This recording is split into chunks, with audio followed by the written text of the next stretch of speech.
الصلاۃ والسلام علیک یا رسول اللہ وعلی آلک و اصحابک یا خاتم النبیین صلی اللہ علیہ وسلم. نمیدانم چه منزل بود شب جائے کہ من بودم، بہر سو رقص بسمل بود شب جائے کہ من بودم. پری پہ کر نگارے سرو کدے لالا رخسارے، سراپا آفت دل بود شب جائے کہ من بودم. حضرت امیر خسرو کہتے ہیں کہ میں نہیں جانتا وہ کون سا مرتبہ، کون سا مقام، کون سی محفل تھی کل رات جہاں میں تھا، لیکن بہر سو رقص بسمل بود شب جائے کہ من بودم. وہ رقص بسمل کی کیفیت اگر میں بیان کرنا شروع ہو جاؤں تو وہ وقت مختصر وہ اس طرح نہیں رہے گا، لیکن کہتے ہیں جب حضور علیہ السلام کی زیارت کی، ان کے رخسار مبارک کی زیارت کی، تو کیا کیفیت طاری ہوتی ہے؟ سراپا آفت دل بود شب جائے کہ من بودم. ایک عجیب سی کپ کپی طاری ہو جاتی ہے دل پہ. اور پھر کائنات کس نے بنائی اور کس کے لیے بنائی؟ محفل کس نے سجائی اور کس کے لیے سجائی؟ کون تخلیق کائنات ہے؟ کون تخلیق کرنے والا ہے اور کس کے لیے تخلیق کی گئی؟ اس میں کہتے ہیں پری پہ کر نگارے سرو کدے لالا رخسارے، سراپا آفت دل بود شب جائے کہ من بودم. خدا خود میر مجلس بود اندر لامکاں خسرو، محمد شمع محفل بود شب جائے کہ من بودم. کہ محفل سجانے والی ذات رب ذوالجلال کی ذات ہے اور مہمان خصوصی محمد مصطفیٰ کو بلائے. محمد شمع محفل بود. میں جب سکول میں تھا تو یہ شعر سنا کرتا تھا ہر تقریب میں، کی محمد سے وفا تو نے تو ہم تیرے ہیں، یہ جہاں چیز ہے کیا لوح و قلم تیرے ہیں. میں جب کالج میں گیا میں نے یہ شعر سنا، جب یونیورسٹی میں گیا ہر تقریب میں یہ شعر پڑھا جاتا ہے، ہر نعت خواں کو بلانے سے پہلے. تو میں کبھی کبھار آپ کہتے ہیں نا کہ یہ شعر کیوں لکھا گیا، اس کو ذرا تفصیل میں چلے جائیے، پس منظر دیکھ لیجئے. اب اقبال رحمت اللہ علیہ نے اللہ سے شکوہ تو کیا، میں نے اقبال رحمت اللہ علیہ سے شکوہ کر لیا کہ اتنی بڑی بات آپ نے کہہ دی. یہاں تک تو سمجھ آ جاتی ہے کہ محمد سے وفا تو نے تو ہم تیرے ہیں. اللہ کہتا ہے کہ تم نے میرے حبیب سے وفا کی تو میں تمہارا. یہاں تک سمجھ آ گئی.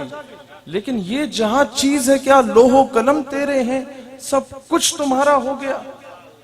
میں نے کہا اقبال یہ میں اپنی پریکٹیکل لائف میں امپلیمنٹ ہوتا ہوا دیکھنا چاہتا ہوں، تب مانوں گا کہ آپ نے بات درست کی ہے. لیکن پھر جب میں نے اپنی زندگی کے 22 سال گزارنے کے بعد ایک 8000 کمانے والے ایلیٹ فورس کے سپاہی کی پھانسی کے بعد اس کے جنازے کا منظر دیکھا تو سمجھ آ گئی یہ جہاں چیز ہے کیا لوح. شرط یہ ہے کہ کی محمد سے وفا تو نے تو ہم تیرے ہیں. پھر پتہ نہیں چلتا، پھر it doesn't matters کہ گورنر آپ کے سامنے ہے. اور میں ایک بات باور کرانا چاہوں گا، جو لوگ ہمیں چھوٹا طبقہ کہا کرتے ہیں، دیکھیں میں چھوٹا طبقے کے بارے میں بتانا چاہتا ہوں یہ کون سا طبقہ تھا. سردار مولانا عبدالستار خان نیازی رحمت اللہ علیہ، جن کے بارے میں قائد اعظم کہتے تھے کہ ان نوجوانوں کی وجہ سے پاکستان بنا ہے. مسلم اسٹوڈنٹ فیڈریشن کے بانیوں میں سے تھے وہ. جب تحریک نظام مصطفیٰ اور تحریک ختم نبوت اپنے عروج پر پہنچی تو جنرل ضیاء الحق مرحوم کے دور میں یوں ہوا کہ ان کا اے ڈی سی آیا. غور سے سنیے گا، ان کا اے ڈی سی آیا جنرل ضیاء الحق کا، اور انہوں نے کہا نیازی صاحب آپ اس کے بعد کسی تحریک میں نظر نہیں آنے چاہیے. نیازی صاحب مسکرائے. تو اس نے اے ڈی سی نے دوبارہ کہا کہ نیازی صاحب اب اگر آپ مجھے کسی تحریک میں نظر آئے تو مجھ سے بہتر کوئی نہیں ہوگا. وہ پھر مسکرائے. تو اس نے پھر بتایا نیازی صاحب مارشل لا کا دور ہے، I am in uniform, I am running the state and you are under the state. میں وردی میں ہوں، ہم ریاست چلا رہے ہیں اور آپ ریاست کے ماتحت ہیں. نیازی صاحب نے جواب دیا کہ بیٹا I know that you are in uniform, you are running the state and I am under the state. لیکن میری بات سنو بیٹا کہ I was in uniform when you were in liquid state. کہ میں اس وقت وردی میں ملبوس تھا اور پاکستان کا پرچم تھامے تھا جب تم پیدا بھی نہیں ہوئے تھے.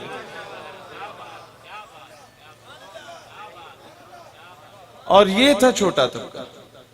پھر ان نیازی صاحب کو، مولانا عبدالستار نیازی صاحب کو جب کمرہ عدالت میں لے کے جایا جاتا ہے تو جج بھی جوان تھا، ثاقب نثار کی طرح گیا گزرا نہیں تھا، تھوڑا سا جوان تھا. تو اس جج نے کہا کہ نیازی میں نے تمہارا ریکارڈ پڑھا ہے، تمہاری ساری زندگی تحریکوں میں گزری ہے. چھوٹے طبقے سے سوال ہوتا ہے کہ نیازی میں نے تمہارا ریکارڈ پڑھا ہے، ساری زندگی تحریکوں میں گزری ہے.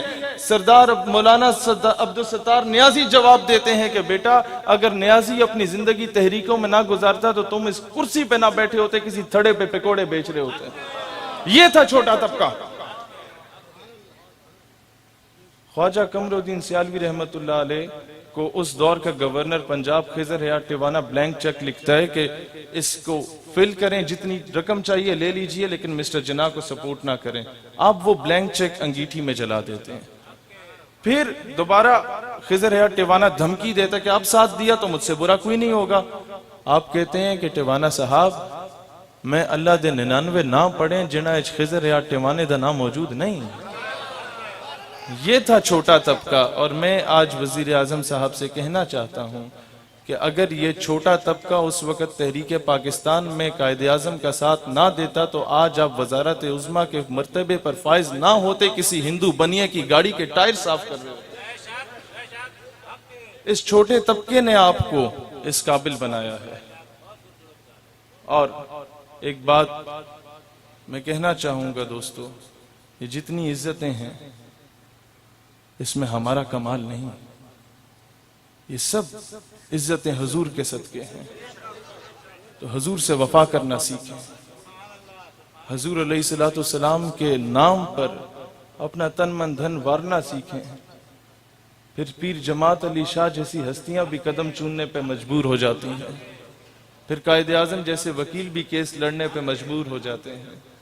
پھر علامہ اقبال جیسی ہستیاں بھی غازی علم الدین ڈیفنس کمیٹی بنانے پہ مجبور ہو جاتی ہیں. میں اگر کہیں پہ جا کے ایڈریس کرتا ہوں تو قائد اعظم کی پیروی کرتے ہوئے جاتا ہوں کہ انہوں نے علم الدین شہید کا مقدمہ لڑا تھا، ہم آج ممتاز قادری کے پیروکاروں میں شامل ہیں. یہ ہے وہ اصل پاکستان جو قائد اعظم نے چاہا تھا کہ جب غازی علم الدین کے پاس گئے اور کہا کہ علم الدین تم ایک مرتبہ کہہ دو کہ میں نے گستاخ کو قتل کرتے وقت میں ہوش میں نہیں تھا تو علم الدین میں تمام ثبوت کی روشنی میں تمہیں رہا کروا دوں گا. تو غازی علم الدین جواب دیتا ہے کہ جناب والا زندگی چے پہلا کم کیتا ہے جڑا ہوش اچ رہ کے کیتا ہے.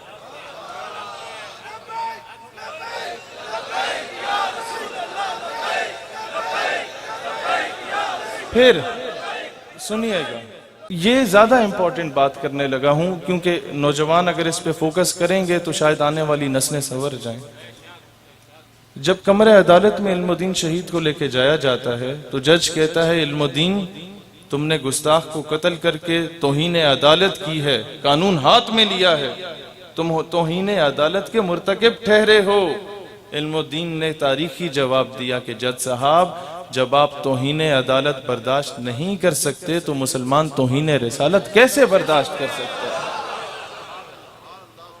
آج بھی میں کھوسا صاحب اور ثاقب نثار صاحب سے یہ کہوں گا کہ آپ چیف جسٹس ہیں، آپ جب توہین عدالت نہیں برداشت کر سکتے کہ کوئی آپ کے خلاف بات کر دے تو ایک مسلمان کیسے حضور علیہ السلام کے معاملے پہ برداشت کر سکتا ہے؟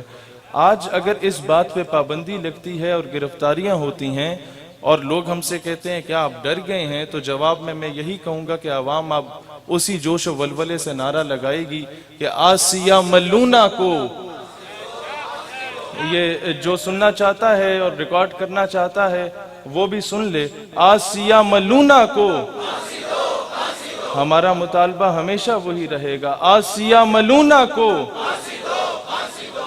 اور ایک بات میں کہنا چاہتا ہوں، جیلیں بھر سکتی ہیں، حضور کے غلام ختم نہیں ہو سکتے. جیلیں بھرو تحریک اس دور میں بھی چلی تھی جب خواجہ قمر الدین سیالوی ہوا کرتے تھے، عبدالستار خان نیازی ہوا کرتے تھے، شاہ احمد نورانی ہوا کرتے تھے. اور حضور صلی اللہ علیہ وآلہ وسلم کے غلام اس دنیاوی وزارت اور صدارت کے محتاج نہیں ہیں. آج لیکن اس کے ساتھ ساتھ دور حاضر کے تناظر میں یہ پیغام دینا چاہتا ہوں کہ ہمارے بزرگوں نے پاکستان بنایا، آج بھی کہتے ہیں کہ بھارت کے خلاف اگر افواج پاکستان کو ضرورت پڑتی ہے تو پہلا دستہ ان عاشقان رسول کا غزوہ ہند کو جانے کو تیار ہے۔ ہم کسی شہادت سے دریغ نہیں کریں گے، لیکن یہ ضرور کہیں گے کہ پاکستان جس بیس پہ بنے اس بیس پہ چلنے دو، اس سے چھیڑ چھاڑ نہ کی جائے۔ اللہ تعالیٰ دین اسلام اور وطن عزیز پاکستان کا حامی و ناصر ہو۔ میں نے ایک نظم لکھی تھی، خود اس کے اشعار آپ کو سنانا چاہوں گا دور حاضر کے تناظر میں۔ جانے کیا کچھ کتنے مہربان ہوتے ہیں تیرے شہر کے جو بھی میزبان ہوتے ہیں، ہم پہ مسلط کیے گئے ہیں 70 سالوں سے۔ ایک سلیکٹڈ ہوتا ہے، ایک الیکٹڈ ہوتا ہے، ایک مسلط ہوتا ہے۔ ہم پہ مسلط کیے گئے ہیں 70 سالوں سے فرنگیوں کے جو بھی دربان ہوتے ہیں، اور دختر کو بیچ کر دسترخواں لگانے والے۔ اگر عافیہ صدیقی کے نام سے آشنا ہے تو جان جائیں گے۔